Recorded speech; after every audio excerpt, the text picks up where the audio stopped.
Hi there, by taking control of your Osmo Pocket 3's exposure, you can create more professional and more beautiful looking videos. Expect to learn the 3 ways that you can control exposure, how to be strict or relaxed with ISO, how to film movie-like videos that don't look too harsh, and 3 ways you can check your exposure. The first way to control exposure is by changing the ISO setting. So what you're going to want to do is swipe over from the right and then tap Pro to turn on Pro mode. Tap on exposure and you want to make sure that this is set to manual. This is that M highlighted. You can use auto exposure, but we're going to concentrate on manual exposure in this video. And you can change the ISO by swiping up and down on the right hand side here. The lower the ISO, the darker the video will be, and the higher the ISO, the brighter the video will be. A higher ISO value also means that you might get more noise in the image, so you should be aware of that and always try and use the lowest possible ISO you can. So you can set a fixed ISO value. These are these single numbers, for example 200 ISO, and when you do this the camera's not going to change that ISO value. It's going to be stuck at whatever you set. Use this mode when you're staying in the same lighting conditions. For example, you're filming inside in the same space, or maybe you're outside on a clear sunny day where the light's not changing. As well as the fixed ISO, you can also select auto ISO, and you do that by selecting one of these ranges. You can see we've got a range of 50 to 100 ISO, and you can scroll through these different ranges all the way up to 50 to 6400 ISO. You can think of this as a more loose ISO setting. So if you wanted to limit the upper end of the ISO, say you never wanted to go over 800 ISO, you could set 50 to 800. In this mode, the camera's automatically going to change the ISO between 50 and 800 depending on the lighting conditions, and you might want to use this mode if the lighting conditions are changing quite a lot while you're filming. For example, if you're out on a bright sunny day but the clouds keep coming over the sun, or perhaps you're walking through trees in a lot of shade and then out into the bright sunlight and then back into shade. As an alternative, you could just set a fixed ISO value and then just have that effect of things going brighter and darker as you're moving, if that's what you want. The second way to control exposure is to change the shutter speed. You can do that by changing the values on the left. A faster shutter speed makes the video go darker. That's a bigger number on the right hand side of the 1, and a smaller number or a slower shutter speed makes the video go brighter. You should also be aware that the shutter speed will affect how your video looks and feels. A really high shutter speed will make your video feel more digital and a bit harsh looking. There is a magic number to set your shutter speed to if you want that movie-like feel, and we'll get to that in just a second. If we change the ISO to a fixed ISO setting, say ISO 200, and then we can alter the shutter speed, but if we're using one of the automatic ISO ranges, we can still choose the shutter speed, let's say 1/50th, but we can tap on this EV item at the top in yellow, and now notice this side menu changes to these EV values. A positive EV value means that you want the image to be brighter than the camera thinks it should be, and if you set a negative EV value, it means you want the image to be darker than the camera thinks it needs to be. As I change this value at the top right here, the automatic ISO value is changing, but you can see at the top here the shutter speed is staying fixed at that 1/50th that we set. You can use this EV compensation mode when you're using those auto ISO ranges, just to be sure that while the camera is automatically switching the ISO, it never goes too bright or it never goes too dark depending on what you're shooting. The third way to control exposure is to fit a filter on the front of your lens to darken the image, a bit like wearing a pair of sunglasses. This kind of filter is called an ND filter, and you can get fixed strength ND filters, or you can get variable strength ND filters like this. A variable ND filter has a little disc on the front, and as you turn it, it gets brighter or darker. So now you know a few of the different ways you can actually control the exposure. How do you actually check the exposure that you're setting? The first method is to simply just look at the screen and see how it looks, but this is not always ideal. It's not really going to give you a very good idea if you're filming outside in bright weather and there's a lot of sunlight shining on that screen. It might be hard to tell how bright or how dark the actual image you're recording is. The next best thing after simply looking at the screen is to use the EV value reading. So if we come back to the Pocket 3, you can see at the top right we've got this EV value, and you can think of this as a meter reading. It's what the camera thinks the exposure should be. At the minute you can see this is 0.0, which essentially means the Pocket 3 is telling us that it thinks the exposure is, quote, perfect. If we had a plus EV value here, say +2, then the camera would think we're 2 stops overexposed and the image is too bright. If you saw an exposure value here of -2, it would mean that the camera thinks that the image is way too dark or 2 stops underexposed. The thing to be aware of with this EV reading is that it's not always 100% reliable. For example, if there's strong backlight in the scene, a person standing in front of a bright window or a person standing with a bright sunset behind them, the camera camera is going to not always be able to work out what should be exposed and what shouldn't be exposed properly. You might find that the sunset looks really nice, but the person's face is really dark. You also get this EV reading when you're setting exposure, and we'll go into a fixed ISO mode. And you can see if I set 50 ISO, this EV reading at the top is -3, so the camera thinks we're 3 stops underexposed, which means everything's going to be too dark. As I increase the ISO,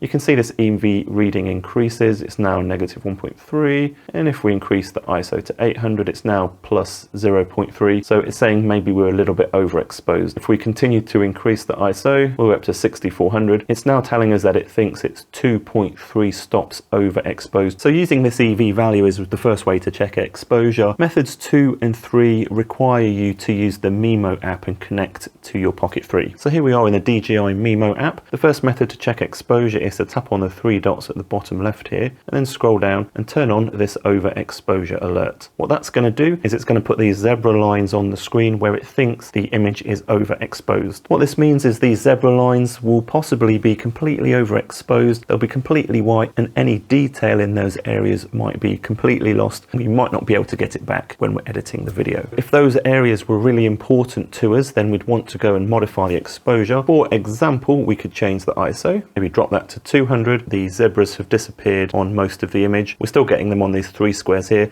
but we might say that that's actually not important information, and we're doing the best we can not to completely overexpose those other important areas. The third way you can check exposure is to once again tap on these 3 buttons at the bottom and turn on this histogram. We've got this histogram and we can move this around the screen. This histogram gives us an idea of the distribution of light and dark. On the left of the histogram here, this represents darker parts of the image, and on the right it represents brighter parts of the image. In the middle of the histogram shows you the middle areas of brightness. Let me go and change the exposure and watch what happens to the histogram. As we increase the ISO, the image gets brighter, and if we increase it again, it gets brighter still, and if we increase it again, and if we go all the way up to 6400, you can see that we've got this peak right on the right hand side, meaning that a lot of that information is going off and becoming too bright and overexposed. So you can use the histogram in conjunction with the zebras to give you a really good idea of the overall exposure. We'll just go fix that. In this case, I'm going to say we don't care about those white areas with the zebras. The more even the histogram is, the more evenly distributed the bright and dark areas are. But you're not always going to be able to get a nice distribution all the way across that histogram, especially if you're filming scenes that have got really big dynamic range, really bright part over here, really dark part over here. To get your Osmo Pocket 3 footage looking more like a movie, you need to control the shutter speed. To get that true cinema feeling, you want to set your shutter speed to 24 frames a second, but you can also use 25 or 30 if that's your preference. The next thing you want to do is set the shutter speed. We'll come back into our exposure. Now what you want to do here is you want to set your shutter speed to be roughly double whatever frame rate you've chosen. We're currently recording at 24 frames a second. We need to set a shutter speed of 1/48. The closest we can get in the Pocket 3 is 1/50th. If we were using 30 frames a second, then we'd want to set this to be 1/60th. The shutter speed is going to stay fixed to this value. What that means is we've only got 2 other ways to control the exposure. One is the ISO, and 2 is to use an ND filter. If your image is too dark, we could increase the ISO to make the image brighter and get the correct exposure. Or if you have lights in a studio setting, you can just turn up the brightness of the light to get the correct exposure. If the exposure is too bright, you're going to need to turn down the ISO. You can only go as low as 50 ISO in the Pocket 3. If 50 ISO is still too bright, then you can either turn down the light, but if you're filming outside, you can't turn down the sun. In that case, you're going to have to fit an ND filter to the front of the Pocket 3. So you could use a fixed ND filter, which just darkens the image by a set amount, or you could use something like a variable ND filter, which I'll show you how to do in this next video. I'm Jason Roberts. I really hope you enjoyed this video. Make sure you check out this to learn how to use variable ND filters, and hopefully I'll see you in the next video.